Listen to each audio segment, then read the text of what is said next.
My sister Madison has always believed that blood is the only thing that makes you family. Growing up as the adopted grandson of Arthur Sterling, I chose to earn my place, managing his finances and caring for him, while she and her husband Richard lived off inherited wealth without lifting a finger. To her, I was the charity case, and a constant reminder that family isn't always about DNA. But the breaking point came during the annual Sterling Club Gala in Aspen.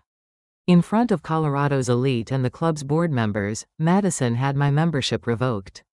She looked me in the eye and said, "This club is for blood relatives only, Julian.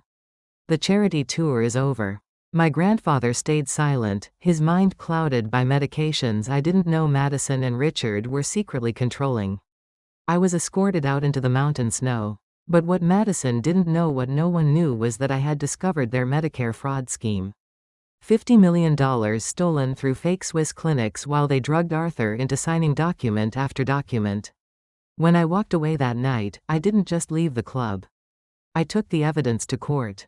And let me tell you, when the man who built his empire through hard work discovered how his own daughter and son-in-law were systematically drugging him and stealing his life savings, his reaction was swift, legal, and devastating. By the time the federal agents were done, Madison and Richard didn't just lose their membership, they lost their freedom to a federal prison. Before we get into the full story, please subscribe to the channel. Let us know where you're watching from in the comments, and if you hit that like button, I hope something wonderful happens to you today. The morning sun cut through the floor-to-ceiling windows of Julian Sterling's downtown Denver loft. Coffee steam rose from his ceramic mug. The rich aroma filled the air. But something felt wrong today. Julian sat at his minimalist glass desk. Papers scattered across the polished surface. Bills, insurance statements, Medicare documents, the usual paperwork that came with caring for an elderly family member. His grandfather Arthur needed help managing his finances now. Julian didn't mind. Arthur had given him everything. The digital clock on the wall hummed quietly.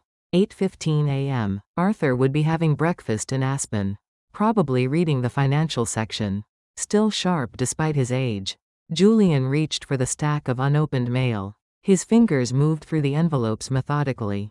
Electric bill. Property tax notice. Then his hand stopped. A Medicare explanation of benefits envelope felt heavier than usual. The government seal looked official. Important. Julian's chest tightened as he opened it. Inside, numbers that made no sense. A charge for $12,000. Listed under Specialized Treatment Services. The provider name read, Alpine Memory Enhancement Clinic, Zurich, Switzerland. Julian's coffee grew cold in his hand. Arthur never mentioned Switzerland. Arthur barely left his house in Aspen these days. His mahogany walker stayed by his favorite armchair. His pill organizer sat on the kitchen counter, carefully sorted by Julian's own hands every Sunday. The paper crinkled as Julian's grip tightened. He read the line again. Patient Arthur Charles Sterling. Date of service March 15th. That was last month. Julian had visited Arthur that exact weekend. They'd watched baseball together. Arthur never left the house. Something was very wrong. Julian reached for his phone. The screen showed Madison's contact photo. His sister. His adoptive sister, technically. The distinction mattered more to her than to him. But it mattered. The phone rang twice. What is it, Julian? Madison's voice cut through the speaker like ice.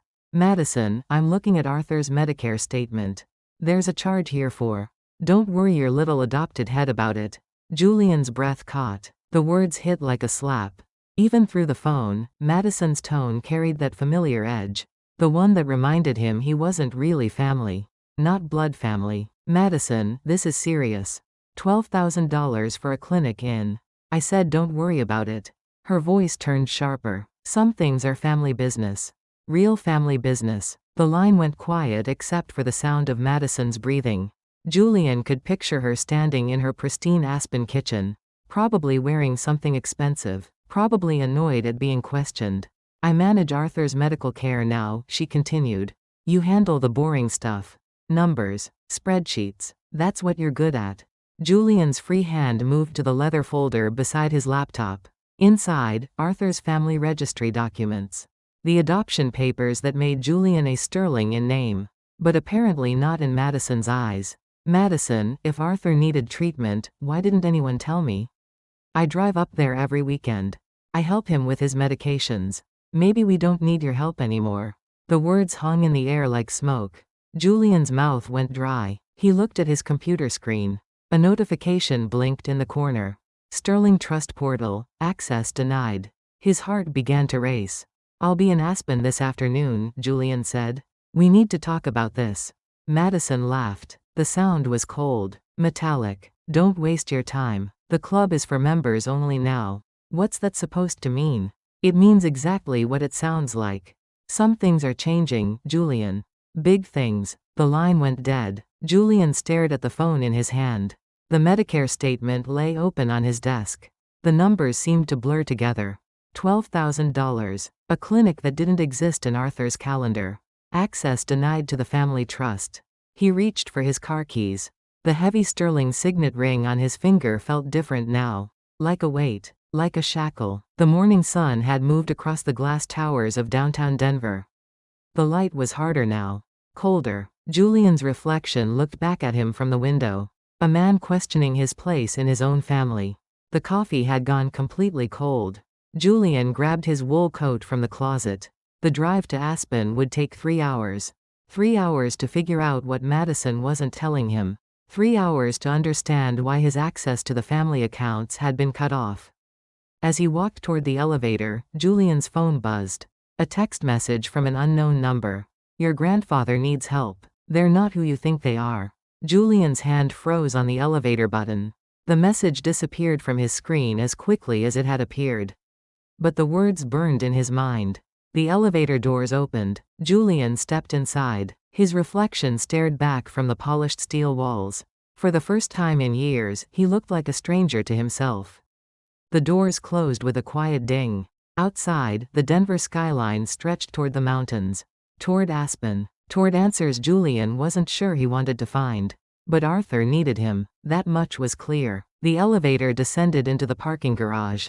Julian's footsteps echoed in the concrete space. His car sat in its usual spot. A black sedan that Arthur had bought him for his birthday last year. Every sterling needs proper transportation, Arthur had said. Julian slid behind the wheel. The leather seats were cold. He started the engine and pulled out into the Denver morning traffic. The radio played quietly. News about Medicare fraud investigations. Stories about elder abuse cases. Julian turned off the radio. The highway stretched ahead like a question mark. At the end of it waited Arthur.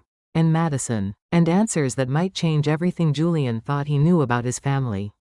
His family. The word felt strange now. Uncertain. Julian pressed the accelerator. The speedometer climbed. The Denver skyline shrank in his rearview mirror. Ahead, the Rocky Mountains rose like a wall between his old life and whatever was waiting for him in Aspen. The sterling signet ring caught the sunlight streaming through the windshield. The family crest looked different somehow. Like a symbol he'd been reading wrong his entire life. Julian drove toward the mountains. Toward the truth. Whatever it might cost him. Julian's black sedan climbed through the Rocky Mountain curves. 3 hours later, he pulled into the Aspen Sterling Club parking lot. Snow crunched under his tires like breaking glass. The sound felt ominous. Through the clubhouse windows, Julian spotted Arthur. His grandfather sat in his usual leather chair. The mahogany walker leaned against the armrest. Arthur looked smaller than Julian remembered. Frail. His shoulders hunched forward like he was carrying an invisible weight. Julian walked toward the entrance. The heavy wooden doors had welcomed him for over 20 years. Since the day Arthur first brought him here as a scared 14-year-old. You're a Sterling now, Arthur had said. This place is yours too. Today felt different. The concierge looked up from his desk. Marcus had worked here for 15 years. He'd watched Julian grow up. Celebrated Julian's college graduation. Always remembered his favorite coffee order. But Marcus wouldn't meet Julian's eyes. Good afternoon, Mr. Sterling, Marcus said. His voice was careful, formal. The warmth was gone. Hi Marcus, I'm here to see my grandfather. Marcus shifted uncomfortably. His hands fumbled with papers on his desk. I'm afraid there's been a situation with your membership status. Julian's stomach dropped. What kind of situation? Your membership has been flagged as inactive, sir.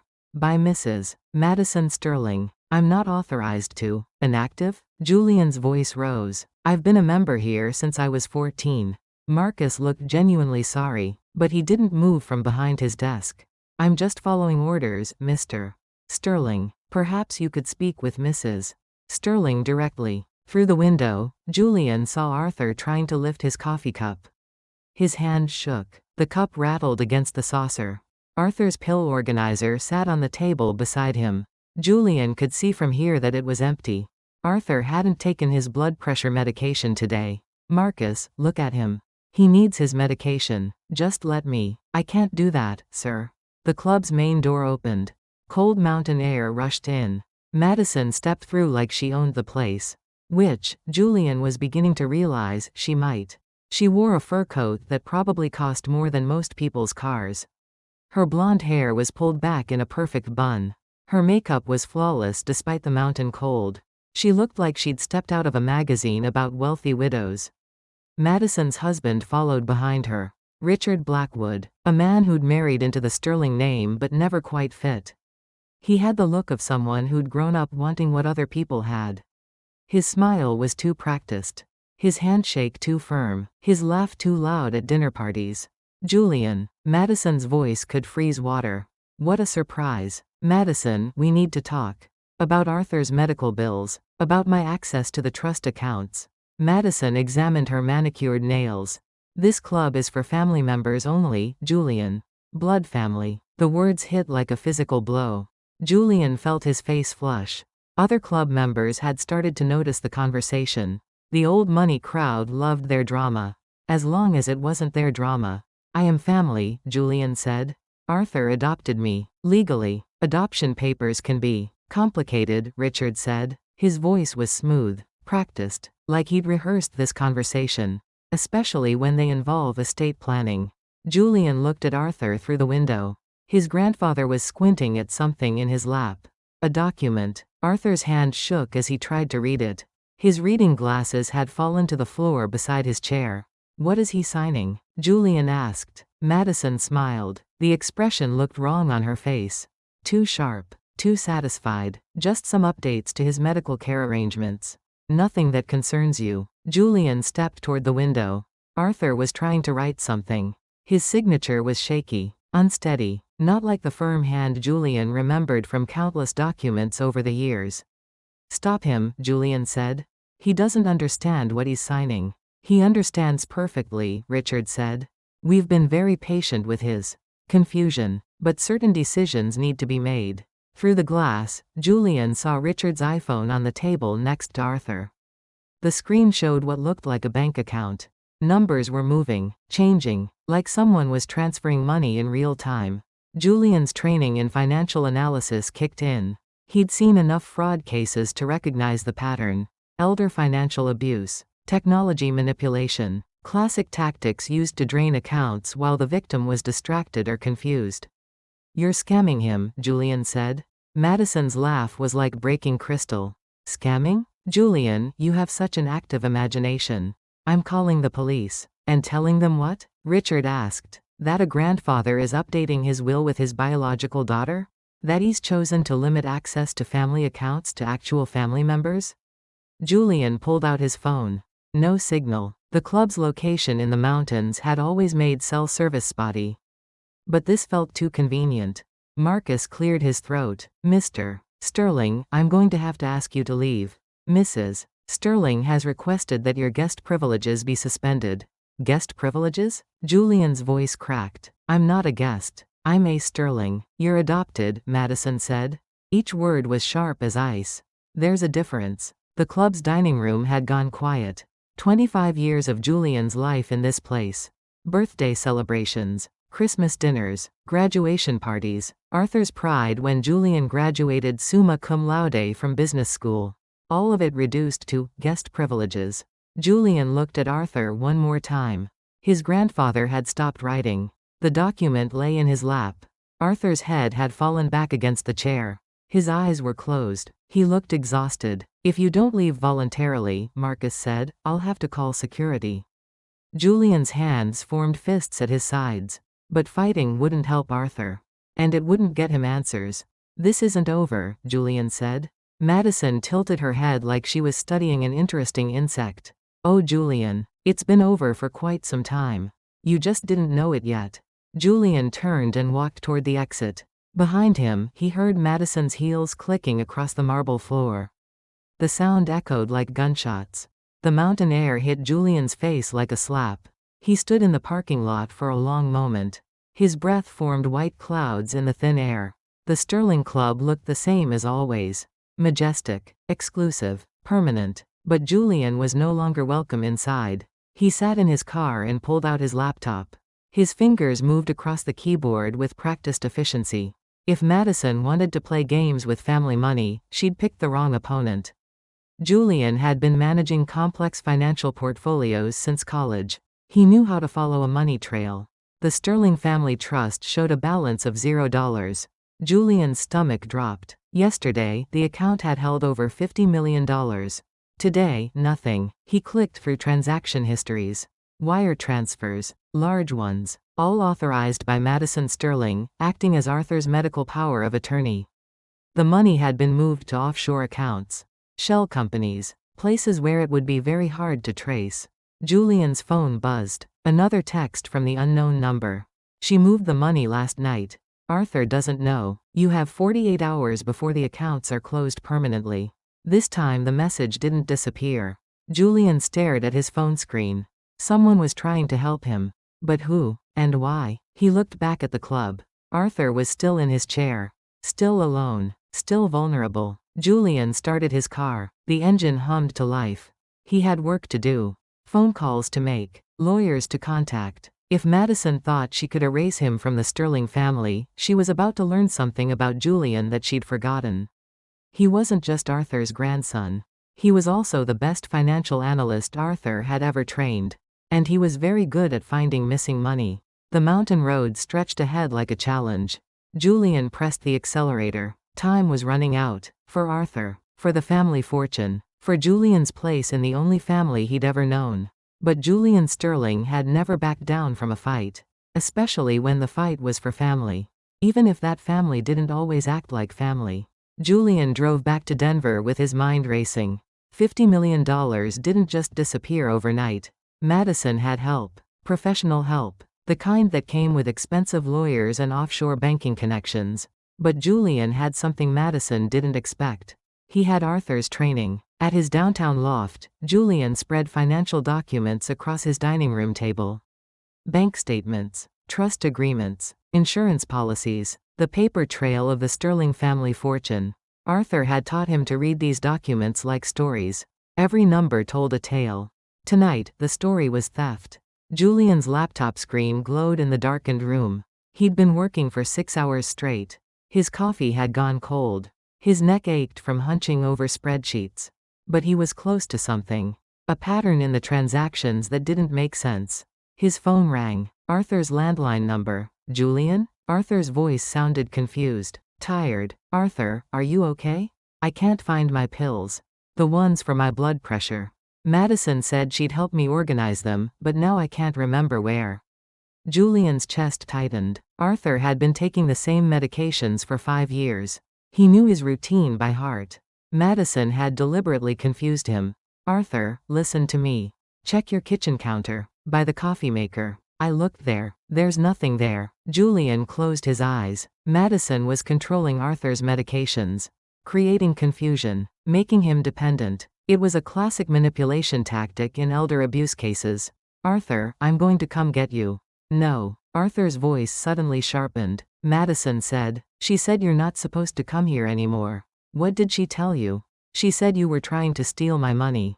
That you've been taking advantage of me." The accusation hit Julian like a physical blow. Everything he'd done for Arthur. Every weekend drive to Aspen. Every pill organized, every bill paid, every doctor's appointment scheduled. Madison had twisted all of it into evidence of theft. "Arthur, that's not true. You know that's not true." "I don't know what's true anymore, Julian. Everything is so confusing now." The line went quiet except for Arthur's labored breathing. "Arthur, do you remember teaching me to read financial statements? When I was 16. A long pause. "The dining room table. You had such quick eyes for numbers." Do you remember what you told me about family? Blood makes you related. Loyalty makes you family. Julian felt tears burning behind his eyes. Arthur remembered. Somewhere under the confusion and medication problems, Arthur remembered. I'm loyal to you, Arthur. I always have been. I know, son. I know. But Madison, she's my blood. She's all I have left of your grandmother. The line went dead. Julian stared at his phone. Arthur had called him, son. But Madison was winning the war for Arthur's mind. Fear and confusion were powerful weapons. And Madison knew how to use them. Julian's laptop chimed with an incoming email. The subject line read, Sterling Club member emergency alert. Julian opened the message. A formal announcement. Tomorrow night, the Sterling Club would host a special event. Family estate restructuring celebration. The guest of honor would be Arthur Sterling. The hosts would be Madison and Richard.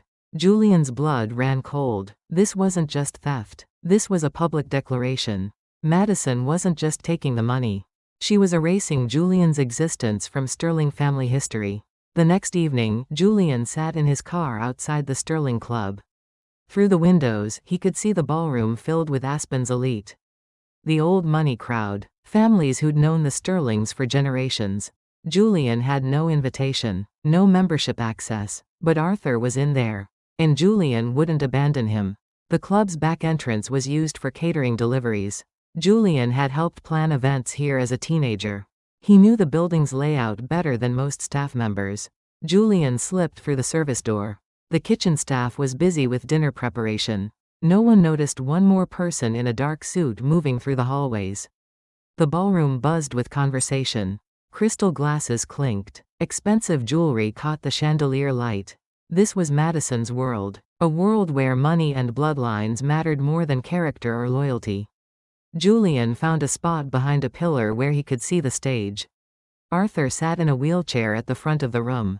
When had he stopped using his walker?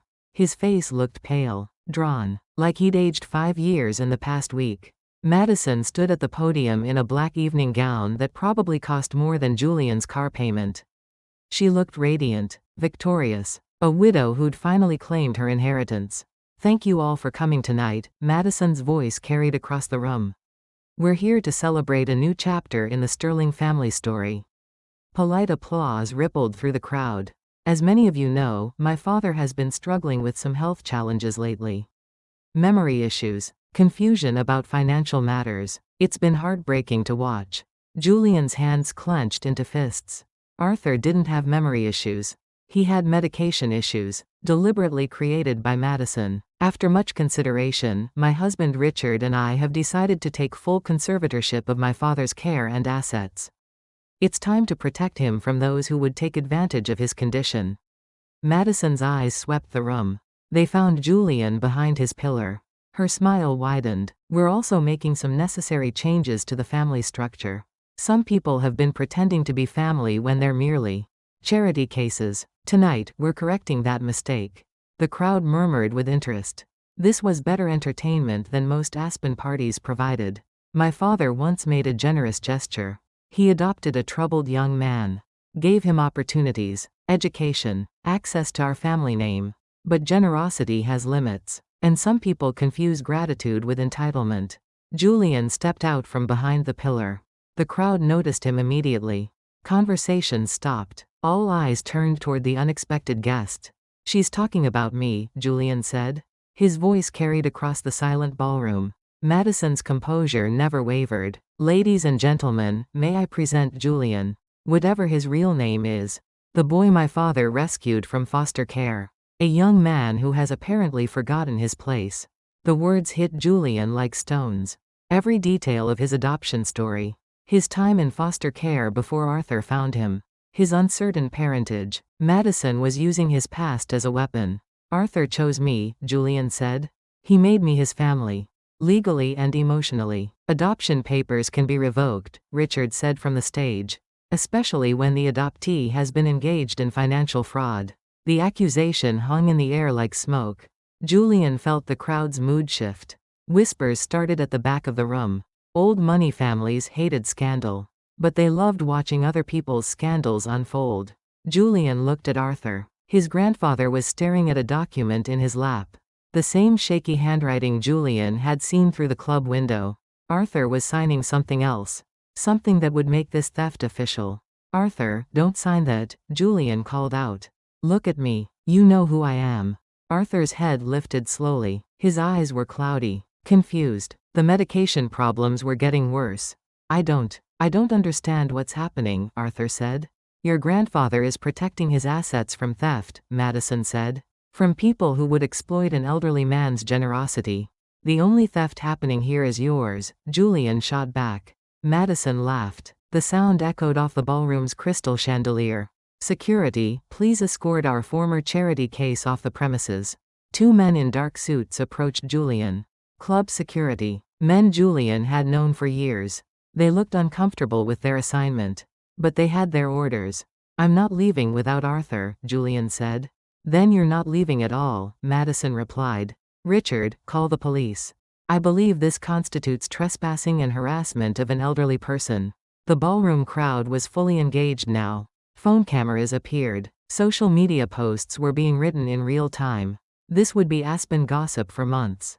Julian realized he was trapped. Anything he said would sound like the desperate protests of a caught thief. Any action he took would be seen as harassment of an elderly man. Madison had orchestrated this perfectly.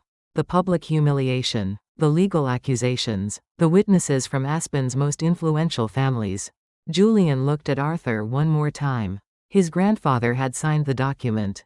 Whatever it was done now. You're stealing from him, Julian said. All of you know it. You're watching an old man be robbed by his own daughter. What I'm watching, said Mrs. Pemberton from the front row, is a young man who forgot where he came from. The crowd murmured agreement. Julian was outnumbered, outmaneuvered, out of time. Security took his arms, not roughly but firmly. Come on, Julian, one of them said quietly. Don't make this harder than it has to be. Julian allowed himself to be escorted toward the exit. But as he reached the ballroom doors, he heard Arthur's voice.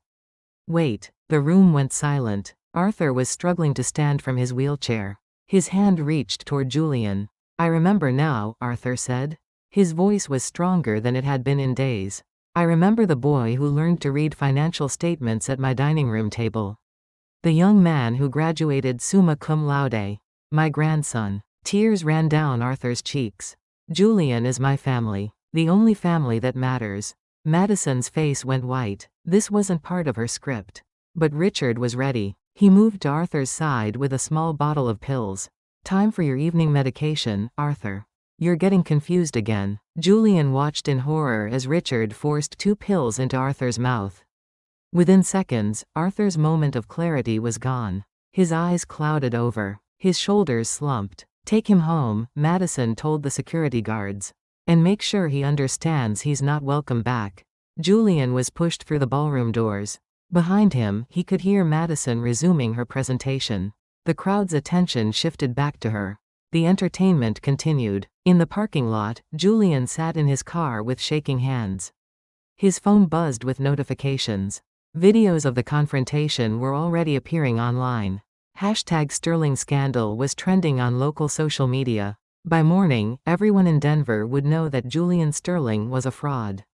A con artist who'd tried to steal from his elderly benefactor. Madison had destroyed his reputation along with his family standing. She'd been thorough, professional, but Julian had caught something Madison didn't realize he'd seen. When Richard forced those pills into Arthur's mouth, Julian had recognized the bottle. Anti-anxiety medication. In high doses, it caused confusion, memory problems, dependency. Madison wasn't just stealing Arthur's money. She was drugging him into compliance. And Julian had proof. Julian drove through the empty Denver streets at 2 a.m. His mind raced faster than his car through the mountain curves. The humiliation at the Sterling Club burned in his chest like acid. But anger was starting to replace shame. Madison had made one mistake tonight. She'd gotten overconfident. Julian pulled into his building's parking garage. The concrete space felt like a tomb. His footsteps echoed as he walked to the elevator. Tomorrow, the scandal would be everywhere. Local news, social media, the story of an adopted con artist who tried to steal from his elderly benefactor. His reputation was destroyed. His family name was stripped away. His access to Arthur was gone. But Julian Sterling hadn't survived foster care, earned a finance degree, and built a successful career by giving up when things got difficult. In his loft, Julian opened his laptop. The financial documents still covered his dining room table like a war room map. Numbers don't lie, Arthur had taught him. People lie, emotions lie, but numbers always tell the truth. Julian began building a case file. The medication bottle Richard had used on Arthur. Julian had photographed it with his phone during the chaos. The prescription label was visible. Dr. Melissa Rodriguez, Psychiatric Care Associates. The medication was lorazepam, high-dose anti-anxiety pills that caused memory problems when overused. Julian cross-referenced Drive, Rodriguez's medical license. She'd been disciplined twice for inappropriate prescribing practices. Patient complaints about excessive medication. Insurance fraud investigations. Madison had found a corrupt doctor willing to drug an elderly man into compliance. Julian's fingers flew across the keyboard. Bank records. Investment transfers. Insurance claims. The pattern was becoming clear. Over the past 6 months, Madison had systematically drained Arthur's accounts. She'd used medical power of attorney documents to authorize transfers. Documents Arthur had signed while under the influence of excessive medication. The Switzerland clinic was fake. A shell company set up to receive insurance payments. The money was transferred immediately to offshore accounts controlled by Richard's consulting firm. Julian found 17 different fraudulent medical charges. Physical therapy that never happened. Specialist consultations that were never scheduled. Equipment purchases for medical devices that were never delivered. Total theft $53 million. But Julian needed more than numbers. He needed witnesses. People who had seen Arthur before Madison started drugging him. Medical professionals who could testify about the medication abuse. His phone buzzed. Another text from the unknown number. Check your grandfather's home office. The safe behind the phishing picture. Combination is your adoption date. Julian stared at the message. Someone with access to Arthur's house was helping him. But who? And why were they texting instead of calling the police themselves? Julian grabbed his car keys. Arthur's house was 40 minutes away in the foothills outside Aspen. If Madison was there, this could get complicated. But Julian needed whatever was in that safe. The mountain roads were empty at 3 a.m. Julian's headlights cut through the darkness like searchlights. Arthur's house sat on 50 acres of pristine Colorado wilderness. A log cabin mansion that looked rustic from the outside but held $3 million in artwork and antiques inside. Julian had spent countless weekends here, learning to fish in Arthur's private pond, reading financial magazines by the massive stone fireplace, helping Arthur organize his extensive gun collection in the basement. The house was dark. No cars in the driveway. Madison and Richard were probably still in Aspen, celebrating their victory. Julian used his key to enter through the back door. The house felt different in the darkness. Colder, like it was already mourning Arthur's absence. He climbed the stairs to Arthur's office. The room smelled like leather and old books. Arthur's desk still held the reading glasses he'd been wearing last week. Before everything changed, the fishing picture hung on the far wall. A massive trout Arthur had caught in Alaska 20 years ago. Julian lifted the frame. Behind it was a wall safe. Digital lock. 6 numbers. Julian's adoption date. March 15, 1989. 031589. The safe clicked open. Inside were documents Julian had never seen. Bank statements for accounts he didn't know existed. Insurance policies worth millions. And a sealed envelope marked, for Julian, open only if Madison tries to steal everything. Julian's hands shook as he opened the envelope. Arthur's handwriting filled 3 pages. Neat, careful script. Written when Arthur's mind was still sharp. Julian, if you're reading this, it means Madison has done exactly what I feared she would do. She has stolen my money and tried to erase you from our family. I want you to know that everything I did for you was done with love and pride. You are my grandson in every way that matters. Blood is just biology. Family is choice. I chose you. Madison has always resented you.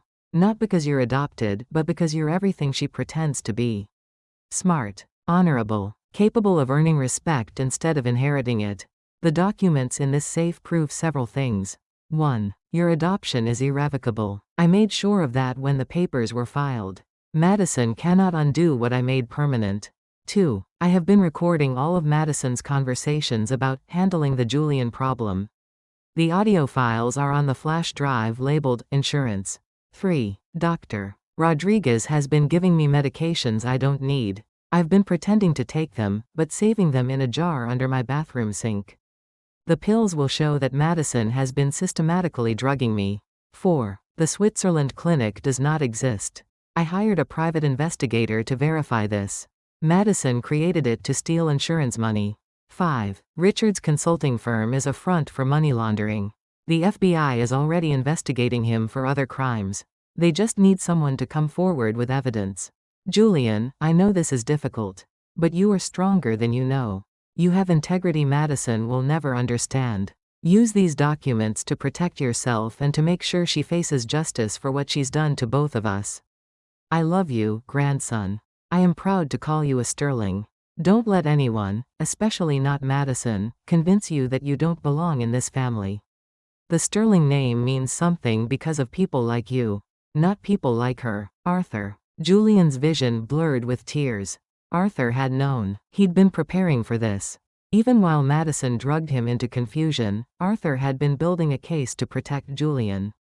Julian photographed every document with his phone. Bank records showing the real account balances. Insurance fraud evidence. Audio recordings of Madison discussing the adoption problem. The flash drive contained hours of recordings. Madison's voice was clear as she discussed various plans to get rid of the charity case. Richard's voice outlining money laundering techniques. Dr. Rodriguez explaining how to use medication to create legal incapacity. They had recorded their own crimes. Julian's phone buzzed. A new text from the unknown number. Did you find what you needed? This time, Julian texted back. Who are you? Someone who cares about Arthur. Someone who has been watching Madison destroy a good man. Why don't you go to the police yourself? Because they would never believe the help. But they'll believe the grandson. Julian understood. Someone who worked in Arthur's house. A housekeeper, maybe. Or a nurse. Someone invisible to Madison's world. Someone with access but no social standing to make accusations against the Sterling family. Thank you, Julian typed. Save him. He doesn't deserve what she's doing to him. Julian packed the documents into a leather briefcase Arthur kept in the closet. Everything he needed to prove Madison's crimes. Everything he needed to save Arthur and restore his own place in the Sterling family. As he drove back toward Denver, Julian felt something he hadn't experienced in days. Hope. Madison thought she had won. She thought Julian was just an adopted boy with no real claim to the Sterling legacy. Tomorrow, she was going to learn that Arthur Sterling had raised a fighter. And fighters don't give up on family. Julian sat in his Denver loft as dawn broke over the mountains. The documents from Arthur's safe covered his dining room table like evidence in a war room. Bank statements, audio recordings, medical records, a complete picture of Madison's systematic destruction of their grandfather. But one document caught Julian's attention. A photograph tucked inside Arthur's personal journal. Julian and Arthur at Julian's high school graduation. 15-year-old Julian in his cap and gown. Arthur's proud smile. His hand on Julian's shoulder. On the back, Arthur's handwriting. The day I knew for certain I had chosen correctly. Julian closed his eyes. The memory came flooding back with perfect clarity. 1995. Arthur's study. Rain drumming against the windows. 16-year-old Julian sat at Arthur's massive oak desk, struggling with college financial aid applications. The forms asked questions Julian couldn't answer. Parents' income, family assets, medical history. Arthur entered carrying 2 cups of coffee. He set one beside Julian's elbow. Difficult paperwork? Arthur asked. I don't know what to put for family information, Julian said. The foster system doesn't give you much family history to work with. Arthur sat in his leather chair. The fire crackled in the stone fireplace. Outside, snow had started falling on the Colorado peaks. Julian, what does family mean to you? Julian looked up from the forms. Arthur's blue eyes were serious. Kind. The eyes of a man who had never judged Julian for his uncertain beginnings. I used to think family was about blood, Julian said. About parents who looked like you, who shared your DNA. And now? Now I think family is about choice. About people who stay when things get hard. People who believe in you even when you don't believe in yourself. Arthur smiled. That's wisdom beyond your years. Arthur opened his desk drawer and pulled out a leather-bound book. A family registry. The Sterling family tree going back 5 generations. Arthur turned to a page near the back. Julian's name was written in careful script, Julian Sterling. Son by choice. Grandson by love. Blood makes you related, Julian. But loyalty makes you family. And you, young man, are the most loyal person I have ever known. Arthur handed Julian a Parker fountain pen. The same pen Arthur's father had used to sign important documents. The pen that sealed Sterling business deals and family agreements. Sign your name, Arthur said. Right here, next to mine. Make it official in your own handwriting. Julian's hand shook as he wrote his signature. Julian Sterling. The name felt different now. Not like something borrowed, like something earned. There, Arthur said. Now it's not just legal paperwork. It's a family promise. You are my grandson. Nothing will ever change that. Not time, not circumstances, not other people's opinions about what family should look like. Arthur closed the registry and returned it to his desk drawer. Someday, Julian, people might try to convince you that you don't belong in this family. People who think blood matters more than character. When that day comes, I want you to remember this moment. Remember that I chose you. Not because I had to. Because I wanted to. Because you are the best of what the Sterling name can represent. Arthur stood and moved to the bookshelf. He pulled down a thick volume, The Wealth of Nations. Inside the spine was a small hollow space. Arthur placed a key inside. If anyone ever tries to take away what we built together, this key will help you prove who you really are. The safe deposit box downtown. Everything you'll need to fight for this family is in there. Julian looked at the book. The key. Arthur's serious expression. Why would I need to fight? Because, Julian, money makes people do terrible things.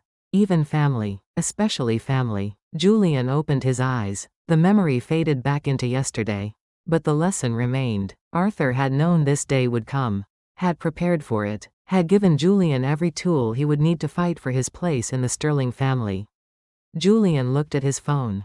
8 a.m. Banks would be open soon. He needed to get to that safe deposit box before Madison realized the documents from Arthur's safe were missing. But first, he had a phone call to make. Julian dialed the number for the Sterling family attorney. Margaret Chen had handled Arthur's legal affairs for 15 years. She was tough, ethical, and completely incorruptible. If anyone could help Julian navigate this legal maze, it was Margaret. Chen Law Offices. Margaret, this is Julian Sterling. I need to see you immediately. It's about Arthur. A pause. Julian, I heard about the club incident last night. Are you all right? No, I'm not all right. And neither is Arthur. Madison is drugging him and stealing his money. I have proof. Another pause. Longer this time. Come to my office. Now. Bring whatever you have. And Julian? Be careful. This kind of accusation against a family member. It can destroy lives. Lives are already being destroyed, Margaret. Arthur's life. My life. Maybe it's time Madison's life got a little difficult too. Julian hung up and gathered the documents. The morning sun streamed through his loft windows. Denver looked peaceful from 40 floors up. But Julian was about to start a war that would shake the Sterling family to its foundations. He thought about Arthur, alone in that house, confused by medications he didn't need. Signing documents he didn't understand. Losing pieces of himself every day while Madison counted stolen money. Julian Sterling had been raised by a good man. Taught values that Madison had never understood. Honor. Loyalty. The courage to fight for what was right even when the fight seemed impossible. Today, Julian would prove that Arthur had chosen correctly all those years ago. That the Sterling name meant something more than money and bloodlines. Today, Julian would show Madison what happened when you stole from a Sterling. Even an adopted one. Margaret Chen's law office occupied the top floor of a downtown Denver building. Floor-to-ceiling windows offered views of the Colorado Rockies. Julian had been here many times over the years, usually for routine legal matters. Estate planning, trust documents, the boring business of wealthy families. Today felt different. Margaret reviewed Julian's documents with the methodical attention of a surgeon. Bank statements, audio recordings, medical evidence, the paper trail of Madison's systematic theft. This is extensive, Margaret said. And damning. If these recordings are authentic, Madison and Richard have committed multiple felonies.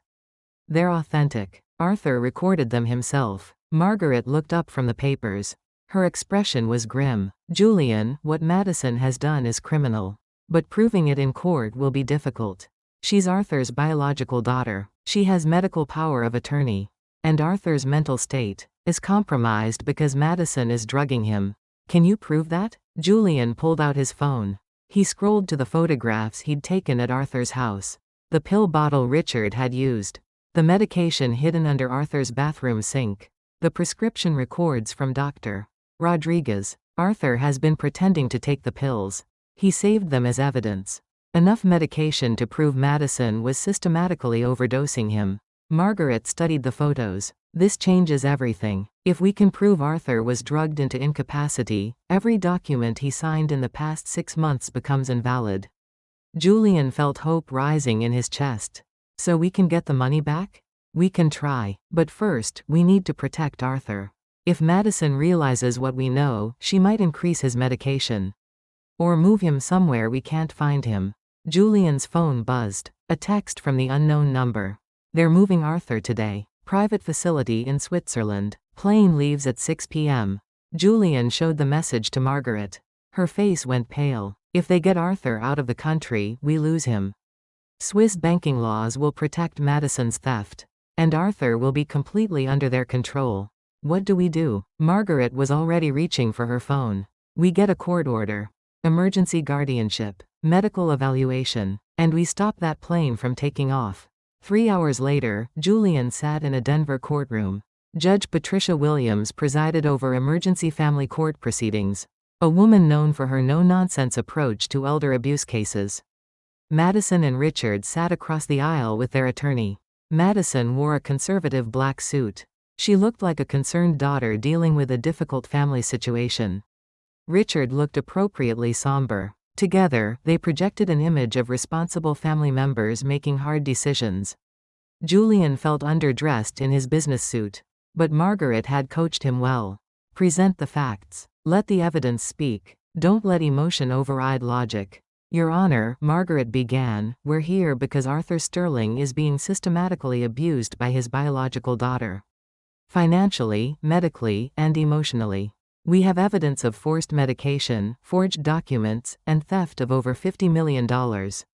Madison's attorney stood immediately. Objection, Your Honor. These are inflammatory accusations without foundation.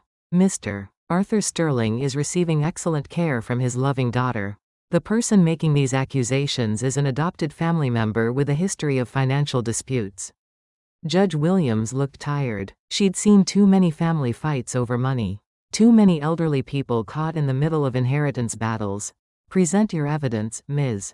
Chen. Margaret opened her briefcase. For the next hour, she methodically destroyed Madison's facade. Bank records showing the systematic draining of Arthur's accounts. Audio recordings of Madison discussing the adoption problem. Medical evidence of forced medication. The courtroom was silent except for the sound of documents being shuffled. Madison's perfect composure began to crack. Sweat appeared on Richard's forehead. The final piece of evidence was a video recording. Arthur, in a moment of clarity between medication doses, speaking directly to Julian's phone camera. Julian is my grandson. I chose him to be my family. Madison. Madison is not the daughter I raised. She's become someone I don't recognize. Someone who cares more about money than family. If something happens to me, I want Julian to know that I never stopped believing in him. Never stopped being proud to call him my grandson. The recording ended. Judge Williams was quiet for a long moment. Mr. and Mrs. Blackwood, she said finally, you are hereby ordered to produce Arthur Sterling in this courtroom within 2 hours. All travel plans are suspended. All medical decisions are suspended. A court-appointed guardian will be assigned immediately. Madison stood suddenly. Your Honor, my father is not competent to make these decisions. He needs specialized care. We're only trying to help him. By drugging him into compliance? Judge Williams asked. By stealing his money? By attempting to remove him from the country? Madison's attorney whispered urgently in her ear. Madison sat down slowly. Furthermore, Judge Williams continued, all Sterling family assets are hereby frozen pending investigation. No further transfers, no further medical procedures, no further legal documents signed by Arthur Sterling without court supervision. Julian felt something he hadn't experienced in days. Relief. Arthur was protected now. The theft had been stopped. But Madison wasn't finished. As the courtroom emptied, Madison approached Julian in the hallway. You have no idea what you've done, she said. Her voice was low, venomous. Arthur will never forgive you for this. You've destroyed his reputation, made him look like a victim. I saved him from you. You saved him? You're not even his real family. You're a charity case who forgot his place. Julian looked at Madison carefully. Her makeup was smudged. Her perfect hair was coming undone. For the first time, she looked like what she really was. A middle-aged woman who had stolen from her own father. Madison, Arthur taught me something about family. Blood makes you related, but loyalty makes you family. You forgot about loyalty. I didn't. Madison's laugh was bitter. Enjoy your victory, Julian. It won't last. Money always finds a way back to where it belongs. And you don't belong anywhere. She walked away, her heels clicking on the courthouse marble. Richard followed behind her, already making phone calls. Probably to lawyers. Probably to offshore banks. Julian stood in the courthouse hallway holding Arthur's documents. The legal battle was just beginning. Madison would appeal, fight the guardianship, try to move assets before the courts could freeze everything. But Arthur was safe now. And Julian had proven something important to himself. He was a Sterling, not by blood but by choice. Arthur's choice. And his own choice to fight for family when family needed fighting for. The afternoon sun streamed through the courthouse windows. Julian walked toward the exit, already planning his next move.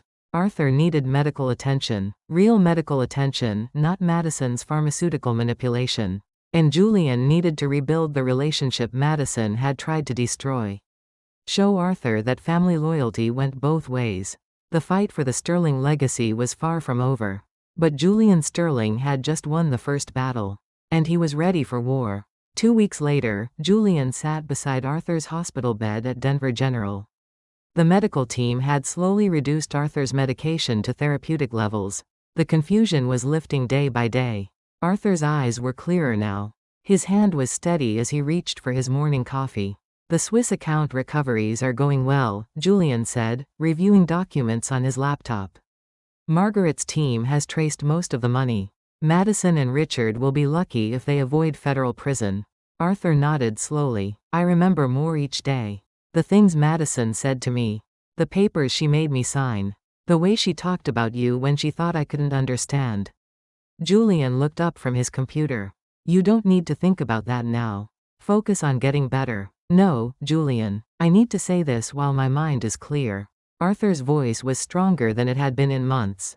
Madison tried to convince me that you were stealing from me. That you were using my affection to manipulate me. She said adoption papers were just legal technicalities. That blood family was the only family that mattered. Arthur gripped Julian's hand. I never believed her. Even when the drugs made me confused about other things, I never believed that. You are my grandson, my son, my family, and I am proud of the man you've become. Julian felt tears burning behind his eyes. Arthur, let me finish. Arthur's grip tightened. What Madison did was more than theft. She tried to destroy something sacred. The bond between us. The family we chose to build together. She failed. The hospital room door opened. Margaret Chen entered carrying a briefcase and wearing a satisfied expression. Gentlemen, I have news. The FBI has completed their investigation. Madison and Richard have agreed to plea bargains. Full restitution of all stolen funds. Madison receives 5 years federal prison. Richard receives 8 years for money laundering and elder abuse. Julian felt a complex mixture of relief and sadness. Justice, but at the cost of destroying Arthur's relationship with his biological daughter. What about the Swiss clinic? Arthur asked. Completely fake. Your insurance company is pursuing criminal charges for fraud. The fake medical bills alone total $2 million. Margaret opened her briefcase and pulled out a thick document. Arthur, this is a new will and trust structure. It makes Julian the sole heir and executor of the Sterling estate. It also includes provisions to protect against future family challenges. No one can ever again question Julian's legal status as your grandson and heir. Arthur signed the document with his characteristic firm signature. No shaking, no confusion, complete legal competence. There, Arthur said. Now it's permanent in every way that matters. Julian looked at the document. His name written in legal language as Arthur's chosen successor. Not adopted grandson. Not charity case. Just Julian Sterling, heir to the Sterling family legacy. Arthur, you don't have to do this because of what Madison tried to do. I don't need the money to know you love me. Arthur smiled. Julian, you've spent your entire adult life managing Sterling family finances. You've protected our assets better than I ever did. You've earned this inheritance through loyalty, competence, and character. The money is just paperwork. The real inheritance is the values I taught you. The integrity you've shown. The way you fought for our family when it mattered most. Margaret packed up her documents. The Sterling Club has also reversed your membership suspension.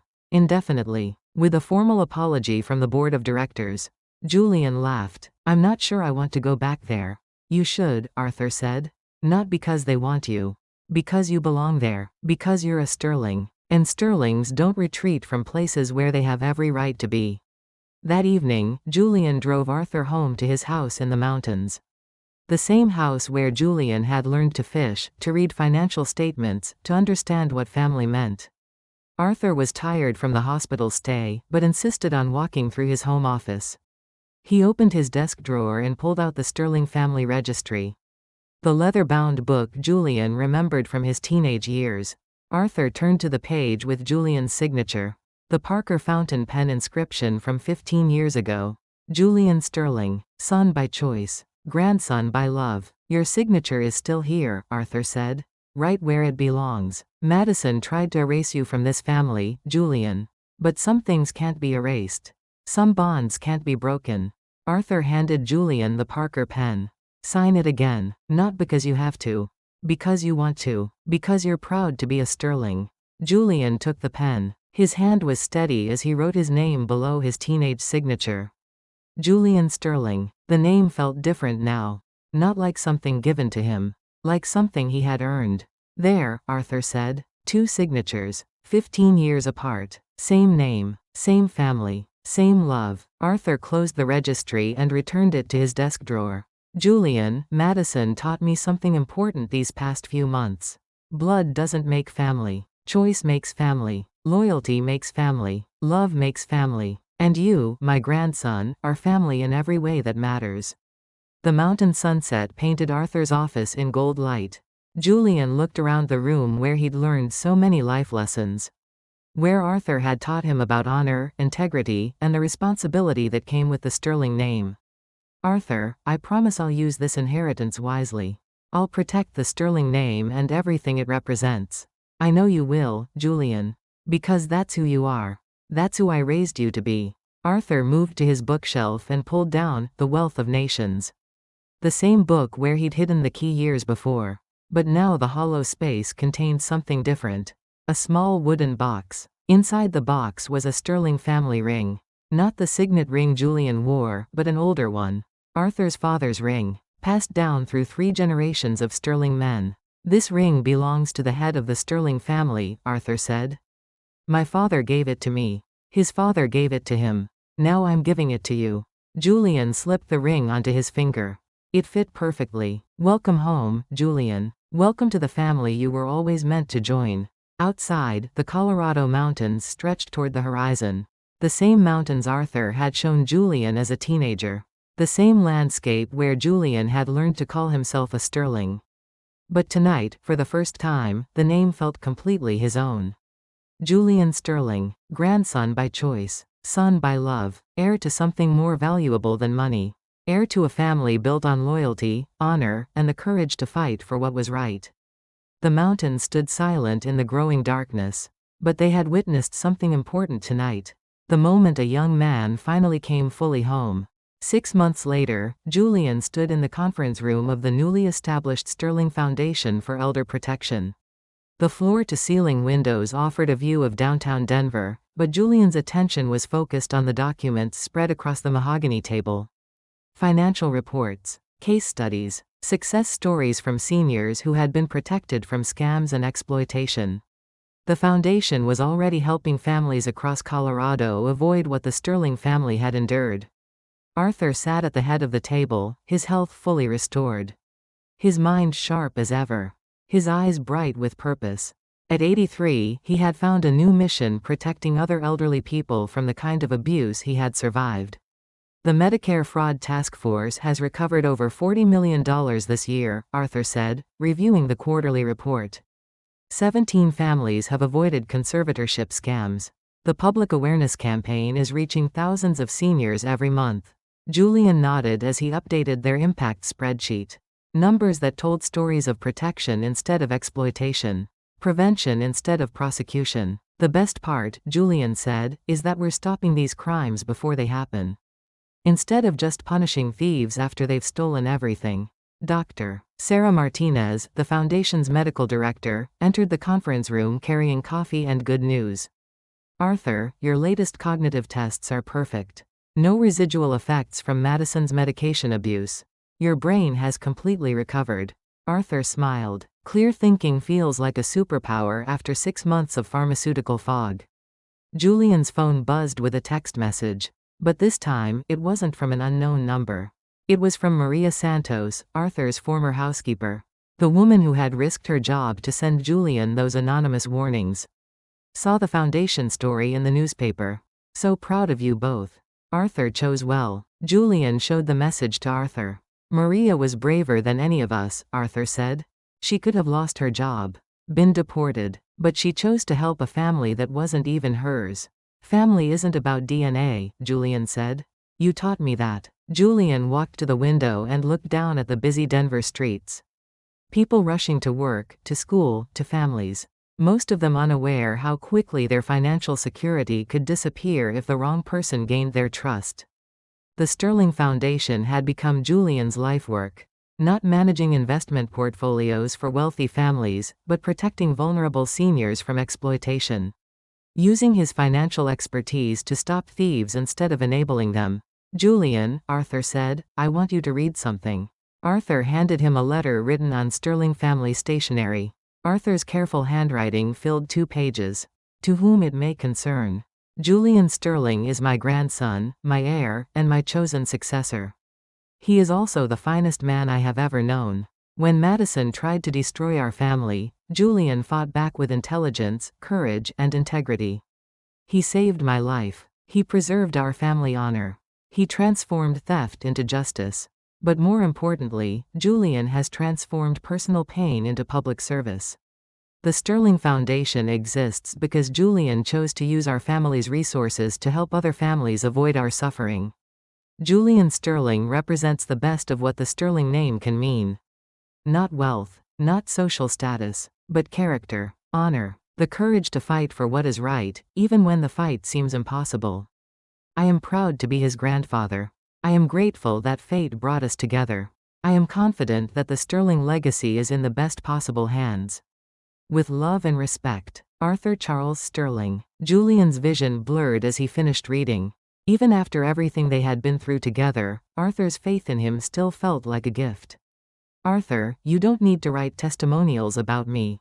I wrote that for the Foundation's newsletter. But also for you, so you never forget what you accomplished. What you overcame, who you chose to become when everything was at stake. Arthur stood and moved to the window beside Julian. Together, they looked out at the city below. Madison tried to convince me that adoption was temporary. That blood family was the only family that mattered. She was wrong about everything except one thing. What's that? Family is permanent, but not because of biology. Because of choice. Every day, we choose to be family. We choose to love each other. We choose to fight for each other. We choose to build something together that's bigger than either of us alone. Arthur placed his hand on Julian's shoulder. The same gesture Julian remembered from hundreds of moments over the years. Graduation day, birthday celebrations, quiet conversations in Arthur's study. Julian, you have built something extraordinary with your life. Not just financial success, not just legal victory over Madison, but purpose, service, a way of living that helps other people. Julian looked at the foundation conference room. The walls covered with thank you letters from families they had helped. Photos of seniors who had avoided financial exploitation. Stories of children who didn't have to watch their parents lose everything to sophisticated thieves. This foundation exists because you taught me that money is a tool, Julian said. Not a goal. A tool for building something worthwhile. What have we built, Julian? Julian considered the question carefully. The Sterling Foundation. The restored family trust. The relationship between grandfather and grandson that had survived Madison's assault. But it was bigger than that. We built proof, Julian said finally. Proof of what? Proof that family is choice. That loyalty matters more than DNA. That fighting for what's right is always worth the cost. Arthur smiled. That's wisdom worthy of a Sterling. The conference room fell quiet except for the distant sounds of Denver traffic. Arthur returned to his chair and picked up the Parker fountain pen.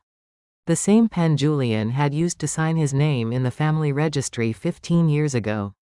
Julian, there's one more document I need you to sign. Arthur pulled out a single sheet of paper. At the top, in formal legal language, transfer of leadership, Sterling Foundation. I'm making you the foundation's president, Arthur said. Permanently. This work is your calling now. Your life's mission. I want it to be officially yours. Julian read the document carefully. Complete authority over the foundation's operations. Full control of its budget and programs. Legal recognition as the leader of the Sterling family's philanthropic mission. Arthur, are you sure about this? Julian, 6 months ago I was a confused old man being systematically robbed by his own daughter. Today, I'm watching my grandson run a foundation that protects other families from the same exploitation. Yes, I'm sure. Julian signed his name with Arthur's fountain pen. Julian Sterling, President, Sterling Foundation for Elder Protection. There, Arthur said. Now it's official. The Sterling name will continue to mean something important because of you. That evening, Julian drove back to his Denver loft. But instead of reviewing financial portfolios, he opened his laptop to the foundation's website. Success stories poured in daily now. Families who had recognized warning signs of elder abuse. Seniors who had avoided Medicare scams. Adult children who had protected their parents from financial exploitation. Julian's phone rang. The caller ID showed a local number he didn't recognize. Hello? Is this Julian Sterling? From the Sterling Foundation? Yes, this is Julian. My name is Robert Chen. My father is 85. I think my sister is stealing his social security checks. I saw your foundation's story in the newspaper. Can you help us? Julian reached for a notebook and pen. Tell me what's been happening, Robert. For the next hour, Julian listened to a familiar story. An elderly parent with cognitive decline. A family member with financial problems. Missing money. Forged documents. Medication confusion. The same pattern Madison had used on Arthur. But this time, Julian could stop it before the theft was complete. Robert, bring your father to our offices tomorrow morning. We'll start with a medical evaluation to determine if he's being given inappropriate medication. Then our legal team will review his financial accounts. Can you really help us? Robert, my grandfather went through exactly what your father is experiencing. We know how to stop these thieves. We know how to protect your father and preserve your family. Thank you. Thank you so much. Julian hung up and added Robert's case to the foundation's active files. Case number 247. The 247th family they would help avoid the Sterling family's nightmare. Julian looked around his loft. The same space where he had first discovered Madison's theft. Where he had spent sleepless nights building a case to save Arthur. Where he had questioned his own place in the Sterling family. Tonight, the space felt different. Not like a battlefield anymore. Like a headquarters. A place where Julian Sterling worked to protect families and preserve what was valuable about the concept of family itself. Julian opened Arthur's letter again and read the final paragraph. Julian Sterling represents the best of what the Sterling name can mean. Not wealth, not social status, but character, honor. The courage to fight for what is right, even when the fight seems impossible. Julian smiled as he prepared for bed. Tomorrow would bring new cases. New families to protect. New opportunities to prove that the Sterling name meant something more than money. Life doesn't end just because it breaks once. What falls apart can be the very place where we learn to stand again. If this story gave even a small moment of strength to someone out there, then everything I went through means something today. Julian Sterling had learned to stand again. Had learned that family was choice. That love was stronger than blood. That fighting for what was right was always worth the cost. If this resonated with you, please like and subscribe, and share a piece of your own story in the comments below. Your words might become the seed of the next chapter we create together. Thank you for spending this